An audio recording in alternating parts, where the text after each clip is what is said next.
Welcome back. Today we are going through some foundational concepts of macroeconomics.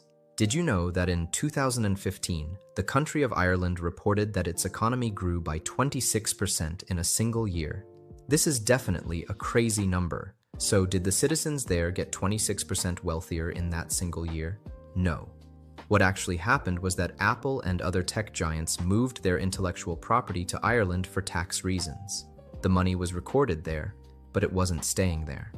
I'm telling you this because it proves the most important lesson of this chapter. GDP measures production location, not necessarily wealth. So let's get the definition precise first. Find a pen and write this down.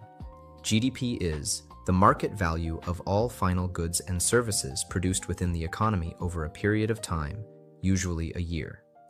The equation to measure GDP is C plus I plus G plus X minus M. There are three traps in that sentence you need to understand. First, market value. If there is no price tag, GDP ignores it, so that makes homemade products and volunteer work invisible. Second, final goods. We count the finished car, not the tires. If we counted both, that would be double counting, and GDP will not accurately reflect the value produced. Last one, produced within. This is the Ireland lesson. GDP counts what is made inside the borders. Now, if you want to know what actually stays in the pockets of the citizens, you shouldn't use GDP. Instead, you should use GNI, which stands for Gross National Income. The formula for GNI isn't hard. It is GNI equals GDP plus net factor income from abroad. In Ireland's case, their GDP is huge, but their GNI is much lower because those profits leak out to US shareholders. Now that we understand what GDP and GNI actually is, let's look at how money actually moves. We call this the circular flow of income. Imagine the economy is a bathtub. Let's look at this simplified model first. There is only local business and households. There is no government, no foreign companies or countries, and even banks. So this is not realistic at all. But before we move on, understanding this is necessary. Here, income flows from firms to households as wages, and we expect the households spend all of them, and expenditure flows back from households to firms. But the water level in this bathtub depends on a battle between two forces, the leakages and injection. Now we bring in other players in the economy, namely the government, foreign companies, and also the bank. The first one is leakages. This is the part where money leaves the system. There are three ways this happens. First is savings, money not spent and deciding to just sit in the bank. Second is taxes, money taken away by the government. And third is imports, money sent to other countries. However, other forces come, and it's called injection. This is money being pumped in from outside. First is investment. Some people decide to borrow the money from the bank and start doing some business. They recruit and hire some laborers, and that turns into the purchasing power in the economy. Second is government spending. Building roads and schools recruits labor as well, and that means people are getting wealthier and able to spend more. And third is exports, money coming in from foreign buyers.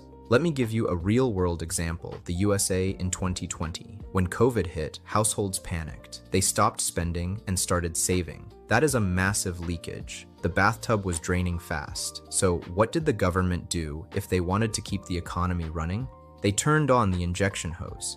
They printed roughly $5 trillion in stimulus to refill the tub through government spending and lowering rates to stimulate private investments. Here is the rule for your exam. If injections are greater than leakages, the economy expands. If leakages are greater than injections, the economy contracts. So when you explain a recession, don't just say people spent less. Try to use the proper term, withdrawals exceeded injections. We've just seen how the economy expands and contracts based on that flow of money. But here is the thing, it doesn't happen in a straight line. It moves like a wave. This brings us to the business cycle. In business cycle, you need to be able to label the 4 stages on your diagram. It moves from expansion up to a peak, down into a contraction, and finally hits the bottom at a trough. Then it will start to go back to expansion. So now you can see why it's called a business cycle. Now, here is a definition you must memorize because the IB loves to trick you on it. Recession. So what is a recession? It is defined strictly as 2 consecutive quarters of negative economic growth. I want to show you a real-life example. Everyone knows China is slowing down because of different reasons like tariffs, and the bubble in the property market exploded. But are they in recession? Well, recently, their growth slowed from 10% down to 5%. So it's bad, but technically, it's not a recession. This is just a slowdown. Another example is in the UK. In late 2023, their growth was negative 0.1% and then negative 0.3%. Because it was negative for 2 quarters in a row, therefore it is a recession. Now let's look at the diagram again. See the straight dotted line going through the middle? That is the potential GDP. When the wave is above the line, we have an inflationary gap, meaning we are overworking resources. When the wave is below the line, we have a deflationary gap, meaning high unemployment. Don't worry, we will go through the potential GDP, inflationary gap, and deflationary gap in detail in later videos. But for now, you need to at least remember how the business cycle is drawn. Now notice that term inflationary gap. When the economy overheats, prices start to rise. And that leads us directly to the biggest trap in measuring the economy, inflation. So, we know the economy fluctuates. But how do we measure those fluctuations accurately when prices are changing? This is where most students lose marks in paper 3, the distinction between nominal and real. Imagine a factory produces 10 cars in year 1, sold at $20,000 each. GDP is $200,000. In year 2, the factory still produces exactly 10 cars. But because of inflation, the price rises to $40,000 each. GDP is now $400,000. If you look at the raw number, it looks like the economy doubled. This is the nominal GDP. It is measured at current prices, which means it could be misleading on our actual performance.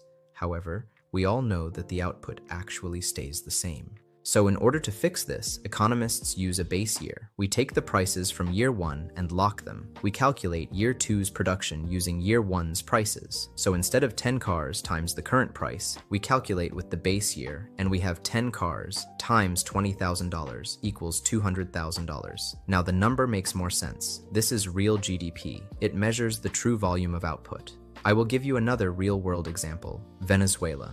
In 2018, Venezuela had hyperinflation of roughly 1,000%. If you looked at their nominal GDP, the numbers were in the quadrillions. It looked like the greatest economic boom in human history. But if you remove the price increases, the real GDP actually shrank by 35%. People were starving even though the nominal numbers were huge. Therefore, in macroeconomics, unless it's specifically mentioned otherwise, we will only mention and discuss the real GDP instead of the nominal one. Okay, so what if I only have the numbers for nominal GDP and I don't have the real GDP? What should I do? To switch between these two, we use a tool called the GDP deflator. You must memorize this formula. GDP deflator equals nominal GDP divided by real GDP times 100. In paper 2 and paper 3, the IB will often give you some of the data like the GDP deflator and nominal GDP and ask you for the real GDP, or they will give you the real GDP and nominal GDP and ask for the deflator. Therefore, you have to be really familiar with this equation. The second core concept we are learning today is called purchasing power parity, or PPP. We just fixed inflation over time by changing the nominal GDP to real GDP. Now, how do we fix price differences between countries so we can make better comparisons? If I convert 1,000 US dollars into Indian rupees at the bank, I get a huge stack of cash. But the official exchange rate doesn't account for the fact that prices of goods are totally different in India. In New York, $1,000 might pay for half a month's rent. In Mumbai, that same amount of money, once converted, could pay for 3 months of rent. The market rate ignores this. It assumes prices are the same everywhere, which we know is false. Let's use India in 2022 as our example. In nominal terms, using bank exchange rates, India is the 5th largest economy, about $3.5 trillion. But think about the cost of living. A haircut in London might cost $30. The same haircut in Mumbai might cost $2. Your money has more power in India. PPP adjusts the exchange rate to equalize the price of a basket of goods. It asks, how much currency is needed to buy the exact same basket in both countries? When we apply this PPP adjustment, India's economy jumps to third in the world, overtaking Japan and Germany. So remember the rule. Use nominal GDP to compare global power, like who has more influence in financial markets. Use GDP at PPP to compare the standard of living, how much stuff people can actually eat, wear, and use. Of course, there are still some flaws when we use GDP at PPP, for example, the haircut quality, and the salon environment could be very different in London and India. But, well, we never have a perfect answer for economics, right? And that's why we need to evaluate everything. We just talked about how to remove inflation out of nominal GDP using the GDP deflator, but how do we actually measure that inflation in the daily life of a normal family? This leads us to the CPI, the Consumer Price Index. Imagine a shopping basket of goods typical to a family. It might include food, housing, transport, and leisure. We will give a weight to these different categories and track the price of this basket year after year. But like GDP, the CPI has flaws. So first, it has substitution bias. If apples get expensive, you switch to oranges. But the CPI assumes you are stuck buying the expensive apples, so it overstates inflation. Second, the average trap. Example, Hong Kong housing. In Hong Kong, housing is a huge cost for low-income families. If the CPI basket doesn't weight housing high enough, it will hide the real struggle of the poor. So you may start wondering, wait, CPI and GDP deflator, while they sound so similar, what's the difference between them? Okay, so here are two major differences. First, the CPI includes imports. If oil prices rise, CPI rises. The GDP deflator ignores import prices, and that may make CPI a better indicator. Second, the GDP deflator includes capital goods. It counts things that normal citizens don't actually care too much about their price, like factory machines and fighter jets. The CPI ignores these because normal families don't buy fighter jets. That's another reason that CPI might beat GDP deflator as an indicator showing our true living standard. So far, we've learned the real GDP, the GDP deflator, and the CPI. We can measure the economy down to the cent, but here is the big question. Does a higher GDP actually mean a better life? You will likely get an essay question asking, discuss the usefulness of GDP as a measure of well-being, or something similar. This is where you act like a critic. Here are the 6 major flaws you can use. The first one, the hidden economy. GDP misses unrecorded work without a proper market transaction. For example, Nigeria in 2014. When statisticians finally updated their data to include the shadow economy, like Nollywood movies and small traders, Nigeria's GDP instantly jumped 89%. The wealth was always there.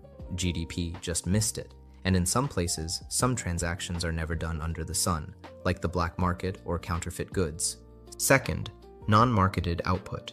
If you grow your own food or fix your own roof, GDP counts it as nothing.